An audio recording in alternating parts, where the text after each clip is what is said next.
Okay everyone, for this video here I'm going to show you basically how you can customize your themes.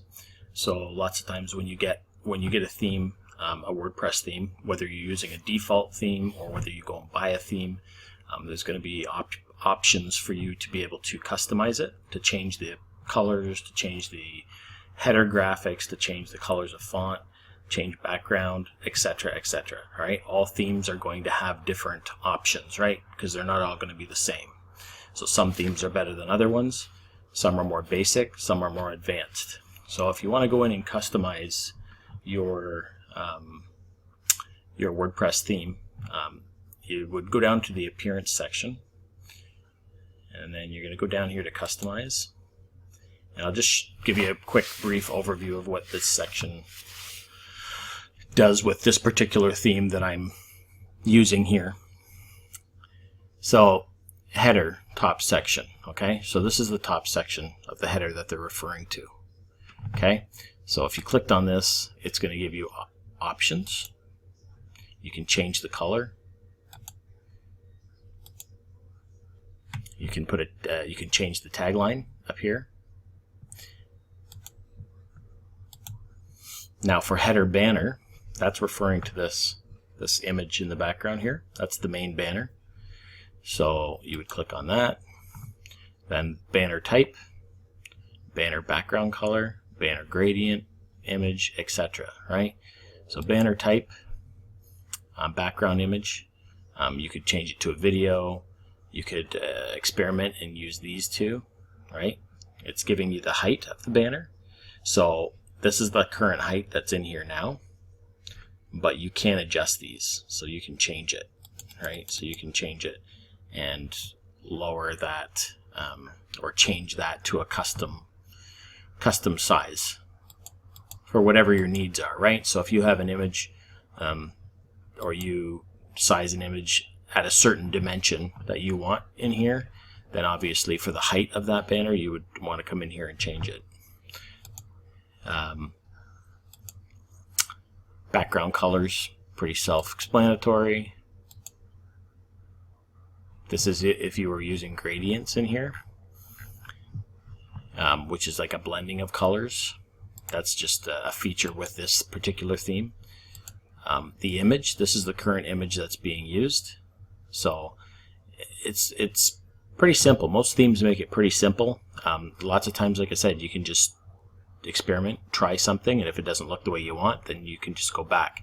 As long as you don't save it or publish it up here, then the changes shouldn't take, right? So with this, it's showing the image that's being used. You could change the image.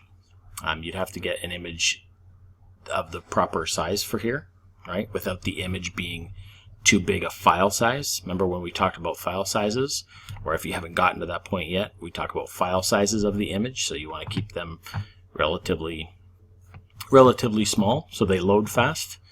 And then there's other options here like the position, so it's centered. But I mean, you can do other things. You could change the size of this. You could put it up in the left more. You could change it around, right? You can change the positioning of it. Banner background, no repeat. So it's not repeating. It's showing you one image taking up that position. Okay? So if you unchecked that, then it would repeat. It would repeat that image at smaller sizes, and it would look like tiles. So that's not something that obviously we want for this. Go back to those options again. So if you click back, then you've got your blog panel. You've got your general settings. Okay, so main page padding. So this is the space between the header and the page content. So they're referring to this right here, this white space. That's the padding. So if you were to change that, you can lower that down, put it to 30. As you can tell, it's moved up closer. You could even lower it more than that. You could put it at 10, and it's bumped it up again. There's going to be a certain amount of padding in there anyways, but you can mess around with whatever pixel size you want in here for the padding. anytime it talks about padding, that's what they're referring to, okay? Padding either on the sides or padding, you know, from the header content to the page content, or like this says, space between the footer and the page content. So the footer is down here, this area, this blue area. That's the footer. And then this page content in here. So as you can see, the page content right now currently ends there. Okay, so this is padding in here. So it'll always keep that padding as long as you have this number that set to that. If you change it, then obviously it's going to bump it down more. So those are other things you can do. Blogs panel. So if you're setting up a blog, well, blog layout, you can have like the options on here are saying show sidebar on blogs page. Okay, so you can have it so that there's a sidebar showing on your blog layout, or you can have it where there is a sidebar only when somebody clicks on one of those blog postings. They click on it and it takes them to the page to read that blog post. Then you can have it so that the sidebar shows on there, or you can do both. Okay, I'm not setting up a blog right now. I'm using Pages, but that would come into effect if you were using blog entries. And let me see what else is here. Header media. So header, again, we're talking about the header up here. So you could make a video, as long as your video is this size, 1800 by 848 pixels, and you could have a video display up here. So you would get the video sized accordingly, or a YouTube URL. You would get it, you would have it put in here. The URL from YouTube, you would simply paste it in there. Or if you had a video that you uploaded to your media library, then you would select that particular video. Okay.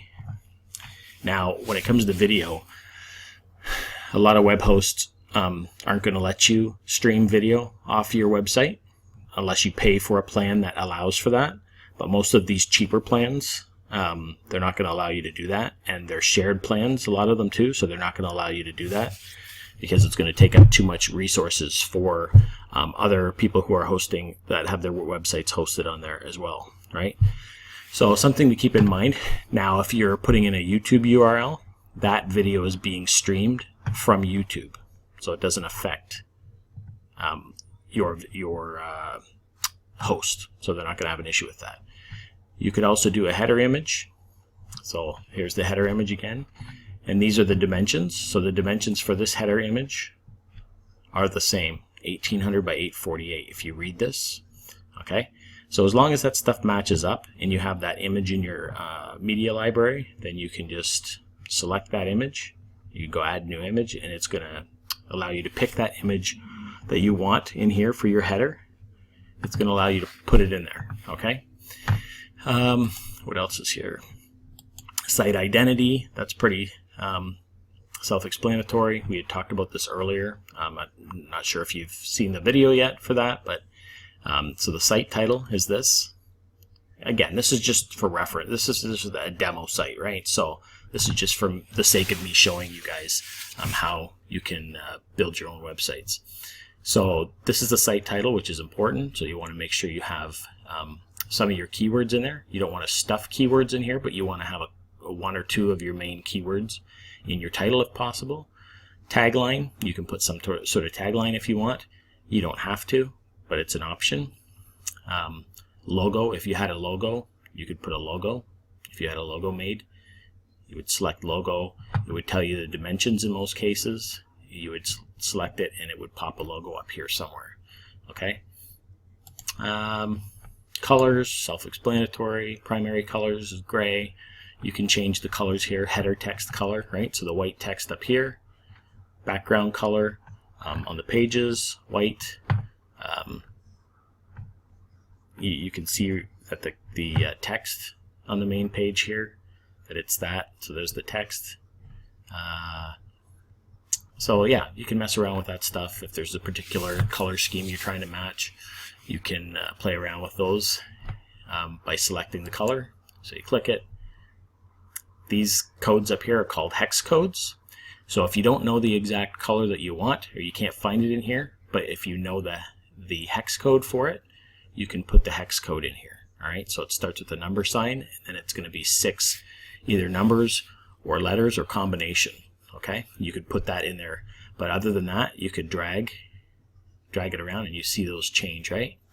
Or you can do it over here. You can drag up, change it, change the colors. So you can change it, find something that suits you or that fits with what you need. You select it and then go on to the next one, okay, until you get it looking the way you want. So I'm not gonna save anything here, so I'm just gonna go back. Background image, so you could put a background image to the entire website. So the entire website, you could find a large image or graphic, custom graphic that's been made or pattern or whatever. You could put a large image in the background and you could have it show across all your website pages. All right. Again, it's not something that I always recommend, because if your site's too busy looking, that can be distracting as well. But there are times when that's suitable to use. Okay. Other than that, menus. I'm going to talk about menus in another video in a little bit more depth. But if you needed to create a menu, this is a menu up top here, right? This is just a menu where your different links to your different pages on your website. The different pages that make up your website, the articles or pages or blog posts, that's your menu. Okay, so you can choose which pages you want to appear in your menu, and then there's locations as well. So every theme will have locations where a menu can be placed. So usually always at the top, sometimes down in the footer. There's an option you can place it down there as well. And then on some other themes, there might be other places where the theme will allow you to place it, and then lots of times you can place them inside of a widget. But I don't want to confuse you. So really a menu, most important page area for a menu to be is up at the top, I think. Okay, so that's typically where you're going to want to put your menu. This is what it's talking about here, location. So it's saying primary menu. This is our primary menu. It's only 2 pages because that's all I've put in there. But you could have 5 pages in here if you want, or whatever. But if you were to click that, it's not giving you any options right now, but typically, yeah, there would be a top, bottom position available, and then over and above that, there are other ways to add the menu into your sidebars and stuff. So what else? Widgets, that's something I'm going to talk about in another video, but widgets are areas on your website. So in a sidebar, so a sidebar would be something like this that we're in right now, appearing on your website. So you might have your website up and it might have a sidebar running down on the right hand side, or it might have one on the left hand side and the right side, or it might not have any, right?